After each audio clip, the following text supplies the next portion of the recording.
Hi friends, welcome to delta news. చట్టం పట్ల మహిళలకు అవగాహన కల్పించేందుకు ప్రభుత్వం న్యాయ విజ్ఞాన సదస్సులు నిర్వహిస్తుందని కొల్లిపర ఎస్ఐ పి కోటేశ్వరరావు అన్నారు. కొల్లిపర మండల ప్రజా పరిషత్ కార్యాలయంలో నిర్వహించిన మహిళా న్యాయ విజ్ఞాన సదస్సులో ఎస్ఐ ముఖ్య అతిథిగా పాల్గొని చట్టాల పట్ల అవగాహన కల్పించారు. ఈ అవగాహన కార్యక్రమానికి హాజరైన న్యాయవాదులు మహిళలు ఎదుర్కొంటున్న సమస్యలు, వాటికి పరిష్కార మార్గాలను సూచించారు. ఏటీఎం కార్డు వ్యాలిడిటీ అయిపోయింది, బ్యాంక్ నుంచి కాల్ చేస్తున్నాము, లేదంటే ఒక యాప్లో పెట్టుబడి పెడితే 1 లక్ష పెడితే 5 లక్షలు అనేది ఇవి ప్రజెంట్ అయితే బాగా ఎక్కువ అయిపోయింది.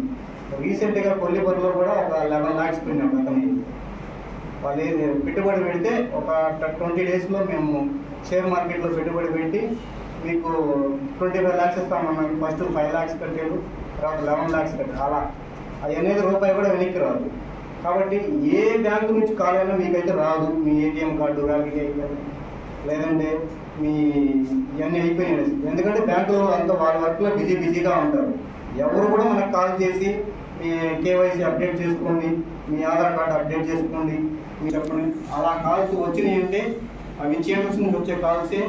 ఒక్కటి కూడా డిటెక్ట్ చేయలేము మనం. లేదు ఒకవేళ మోసపోయామనుకో మీరు వెంటనే 1930 ఆ నెంబర్ డైల్ చేస్తే ఈ సైబర్ క్రైమ్లో మన క్రైమ్ రిజిస్ట్రేషన్ అయింది.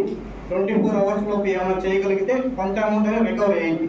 మనకు మనం లాస్ అవుతాం, మనీని రాదు, ఎనికి ఎవరు చెప్పుకోవాలో తెలియదు, అలా డిలే అవుతా ఉంది. మీకు మనం మోసపోయామని తెలిసిన అమౌంట్నే అనేది రిజిస్ట్రేషన్ అయ్యింది. ఏమన్నా రావడానికి వెనక్కి రావడానికి స్కోప్ ఉంది. ఇంకోటి ఏంటంటే మన గుంటూరు ఎస్పీ సతీష్ గారు రీసెంట్గా ఒక మహిళల కోసము మహిళా మీకోసం అనే ఒక ప్రోగ్రామ్ని స్టార్ట్ చేయడం జరిగింది. మనకంటే పల్లెటూరులో ఎక్కువ ఈపీలు కానీ అవి ఉండవు కాబట్టి మనకంత అవసరం ఉండదు.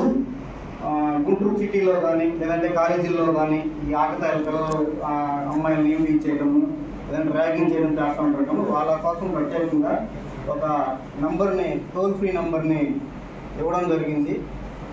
112 ఆల్రెడీ ఉన్న నెంబరే 112 అనే నెంబర్ ఇవ్వడం జరిగింది.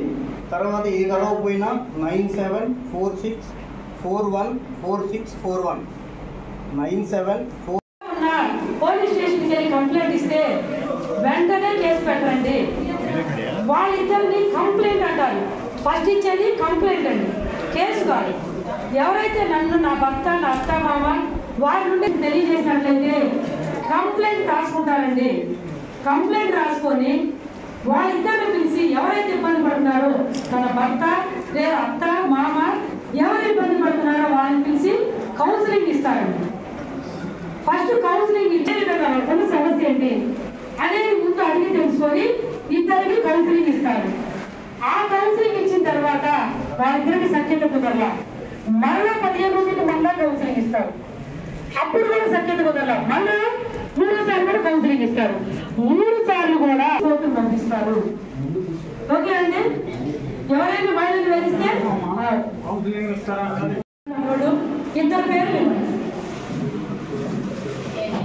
మీరు ఇస్తారు. పేర్లు ఇస్తే ఇది పెట్టారు మండల లీగల్ సర్వీస్ అవార్డుని. ఇద్దరు వ్యక్తులు ఎవరైనా ఛాంపియన్లుగా మాకు పేర్లు ఇస్తే ఏదైనా ఇలాంటి మీటింగ్స్ కండక్ట్ చేసినప్పుడు అలాంటప్పుడు వాళ్ళిద్దరికి తెలియజేస్తాము. వాళ్ళకి వీళ్ళందరికీ ఇన్ఫార్మ్ చేసి ఈ మండల లీగల్ సర్వీస్ వాళ్ళకి అనుసరణాలు ఉండడానికి అన్న కాన్సెప్ట్ మీద ఈ న్యాయ సేవాధికార సంస్థ ఉద్భవించింది. పేదలకు ఉచిత న్యాయ సహాయం అందిన నాడే ఈ దేశంలో పేదరికం పోతుంది అని నమ్మి ఆనాడు డిపార్ట్మెంట్ ఇచ్చి 39వ ఆర్టికల్లో అంబేద్కర్ గారు ఇంట్రడ్యూస్ చేశారు. రాజ్యాంగ రచన అంతా అయిపోయిన తర్వాత మీకు ఇష్టమైన సెక్షన్ ఏదంటే పెద్ద చెప్పాలి ఆయన. నాకు 39A అంటే ఇష్టం అన్నారు.